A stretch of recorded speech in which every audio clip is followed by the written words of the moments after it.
मन, चमत्कार या जंजाल। एक बार की बात है, एक आदमी अलौकिक शक्तियां हासिल करना चाहता था। उसकी विधि जानने के लिए वह बेचैन होकर एक गुरु से दूसरे गुरु के पास भटक रहा था। अंततः उसे हिमालय के जंगलों के निर्जन इलाके में एक आश्रम का रास्ता मिला। आश्रम के गुरु ने उसकी तलाश के मकसद को ताड़ लिया और उसे समझाया कि वह ऐसा ना करे। तुम इन शक्तियों का क्या करोगे? अगर तुम पानी पर चलना सीख भी लेते हो तो उससे क्या? 3 दिन बाद एक नाव बेहतर होगी। ऐसी व्यर्थ की तलाश में अपना जीवन नष्ट मत करो। इसके स्थान पर मैं तुम्हें ध्यान करना सिखा सकता हूँ। गुरु ने उसे रोकने के कई प्रयास किए, लेकिन वह आदमी अड़ा रहा। अंत में गुरु ने कहा, ठीक है, अगर तुम इतने ही अडिग हो तो कल सुबह 4 बजे नदी में नहाकर मेरे पास आ जाओ। मैं तुम्हें अलौकिक शक्तियों के रहस्य की दीक्षा दूंगा। वह आदमी उत्साह से भर गया। उसने सूर्योदय से पहले हिमालय की बर्फीली ठंडी नदी में डुबकी लगाई, जिससे उसका शरीर आधा नीला पड़ गया, और फिर वह बड़ी उम्मीद के साथ आकर अपने गुरु के सामने बैठ गया। गुरु ने कहा, देखो, यह बहुत सरल है। मेरे पास एक गुप्त मंत्र है। अगर तुम अगले 40 दिनों तक प्रतिदिन 3 बार इसका जाप करो तो सारी अलौकिक शक्तियां तुम्हारी हो जाएंगी। फिर उन्होंने मंत्र बताया, अस्तोमा सदगमया, मुझे असत्य से सत्य की ओर ले चलो। गुरु ने कहा, तुम्हें अगले 40 दिनों तक यह मंत्र दिन में 3 बार दोहराना होगा और तुमको अलौकिक विद्याएं आ जाएंगी। लेकिन जब तुम यह मंत्र बोलो तब बंदरों के बारे में बिल्कुल मत सोचना। उस आदमी को अभ्यास की सरलता पर शक हुआ। बस इतना ही? उसने प्रसन्न होकर पूछा। क्या मैं जा सकता हूँ? गुरु बोले, अवश्य जाओ और 40 दिन बाद लौटना। वह आदमी प्रसन्नता पूर्वक चल दिया। उसने सोचा, उस मूर्ख गुरु ने अपने सारे रहस्य मुझे बता दिए और कोई दक्षिणा भी नहीं ली, और वह मुझसे कह रहा है कि बंदरों के बारे में मत सोचना। भला मैं बंदरों के बारे में क्यों सोचने लगा? कितना हास्यास्पद है।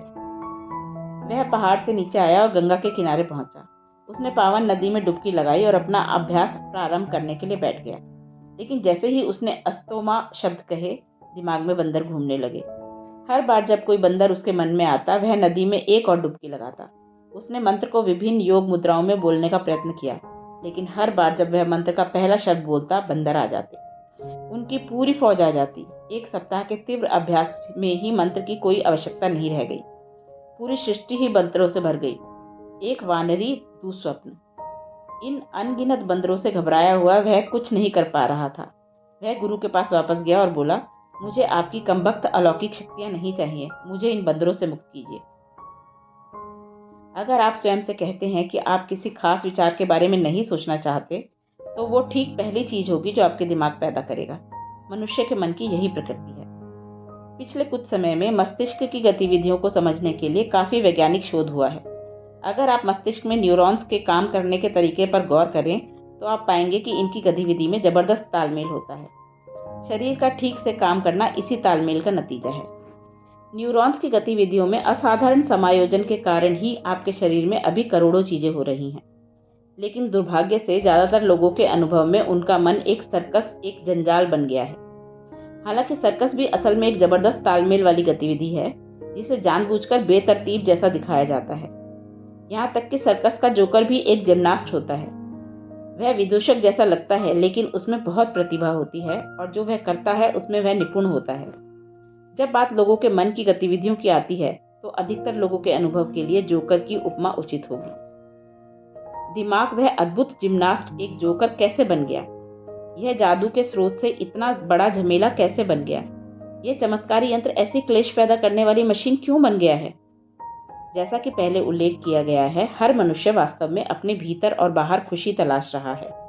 जब बात बाहर की आती है तो लाखों चीजें स्थितियां तय करती हैं और किसी का भी मन उन पर पूरा नियंत्रण नहीं है।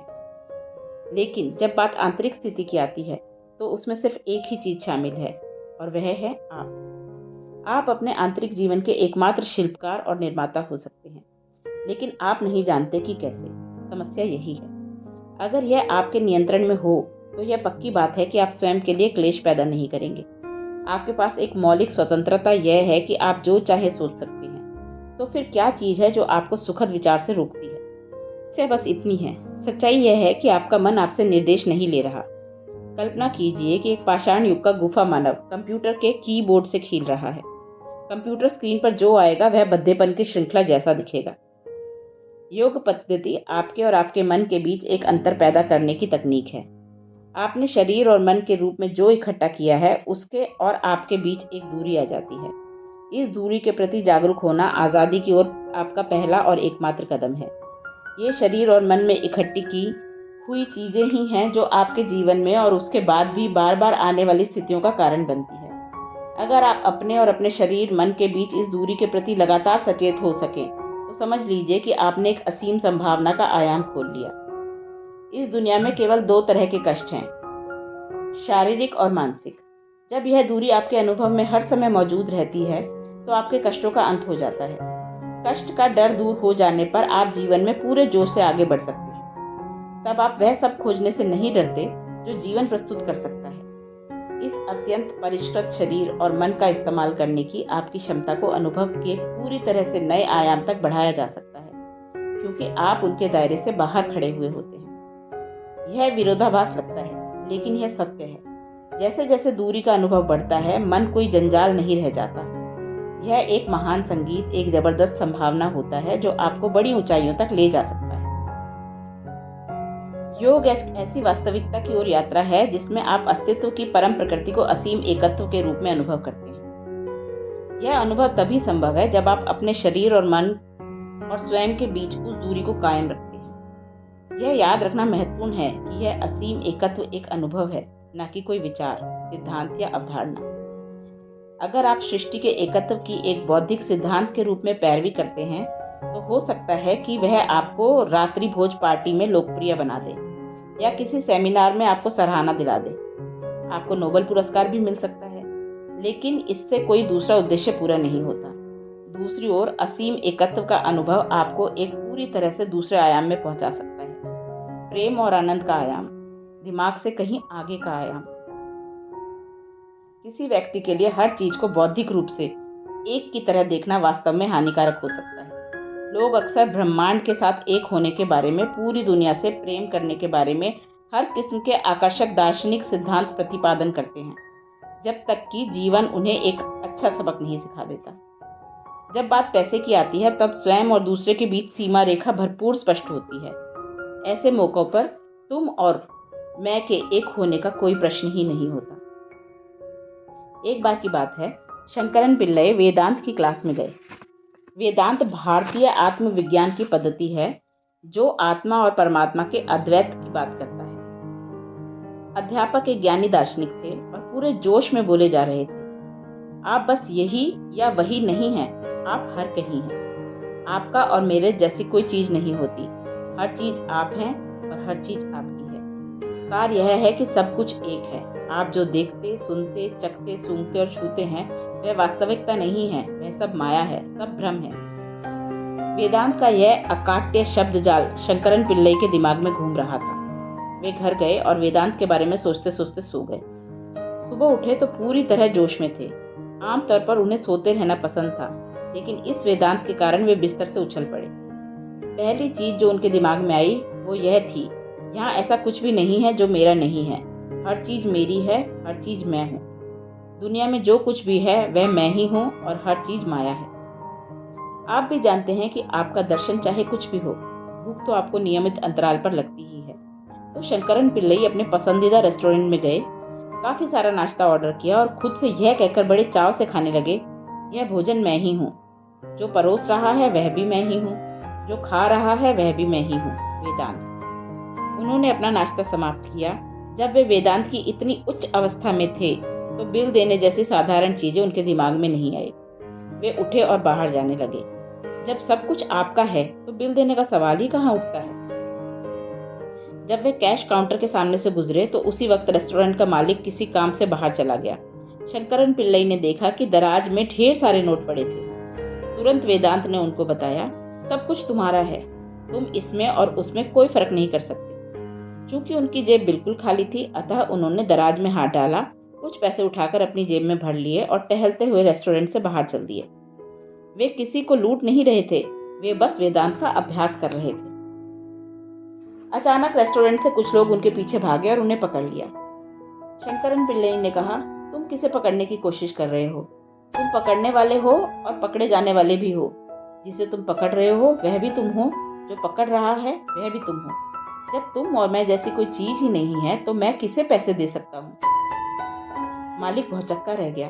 उसे बस एक ही चीज साफ पता थी, मेरे पैसे तुम्हारी जेब में हैं। लेकिन यहाँ शंकरन पिल्लाई कह रहे थे, जो पकड़ता है वह भी मैं ही हूँ, जो पकड़ा गया है वह भी मैं ही हूँ। मालिक को समझ में नहीं आ रहा था कि इस किस्म के ग्राहक के साथ क्या किया जाए, तो वह शंकरन पिल्लाई को अदालत में ले गए।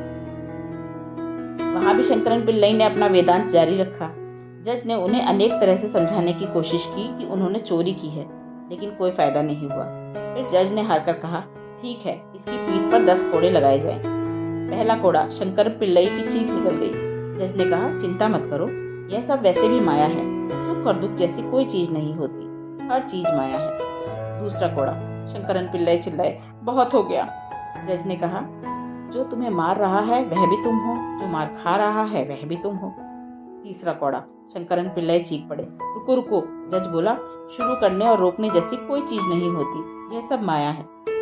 10 कोड़े पड़ने पर इसी तरह चलता रहा, लेकिन 10 कोड़े पूरे होने से पहले ही शंकरन पिल्लाई के अंदर से वेदांत साफ हो गया था। जब बौद्धिक समझ को अनुभव से प्राप्त बोध का सहारा नहीं होता, तो यह दिमागी उड़ान अधिक भ्रामक स्थितियों की ओर ले जा सकती है। लेकिन अगर एकत्व अनुभव के धरातल पर वास्तविकता बन जाता है, तो कोई बचकानी हरकत नहीं होगी। तब यह जीवन एक ऐसा अनुभव बन जाएगा जो आपको हमेशा के लिए रूपांतरित कर देगा। सार्वभौमिकता कोई सिद्धांत नहीं है, यह अस्तित्व का सत्य है, जबकि व्यक्तित्व एक धारणा है। योग बस चित्तवृत्ति निरोध है। इसका मतलब है, अगर आपके मन की गतिविधियां रुक जाती हैं और आप फिर भी सजग हैं, तो आप योग में हैं। लेकिन आप मन की गतिविधियों को जबरदस्ती रोकने की कोशिश न करना, वरना आप पागल हो जाएंगे। आपके मन के तीनों पैडल एक्सेलेटर ही हैं, उनमें ना तो ब्रेक है ना ही क्लच। क्या आपने इस पर ध्यान दिया है? आप चाहे जो भी पैडल दबाएं, मन सिर्फ और तेज भागता है। लेकिन अगर आप इस पर ध्यान नहीं देते, तो विचार धीरे धीरे कम होते जाएंगे, तो आपको एक समृद्ध और जीवंत मौन में ले जाएगा। साधना। स्वयं को कम से कम हर घंटे में एक बार याद दिलाते रहिए कि हर चीज जो आप ढो रहे हैं, जैसे आपका थैला, आपका पैसा, आपके रिश्ते और आपके शरीर व दिल में भारीपन, सब आपने समय के साथ इकट्ठे की है। अगर आप इस बुनियादी सच्चाई के प्रति अधिक और अधिक जागरूक बन जाते हैं, और जैसे जैसे आपके भीतर पहचान न जोड़ने की प्रक्रिया गहरी होती है, और साथ ही अपने आसपास हर चीज के प्रति आप में एक गहरी सहभागिता की भावना बनी रहती है, तब आप मन के क्लेश और पागलपन से ध्यान की तरफ बढ़ने लगेंगे।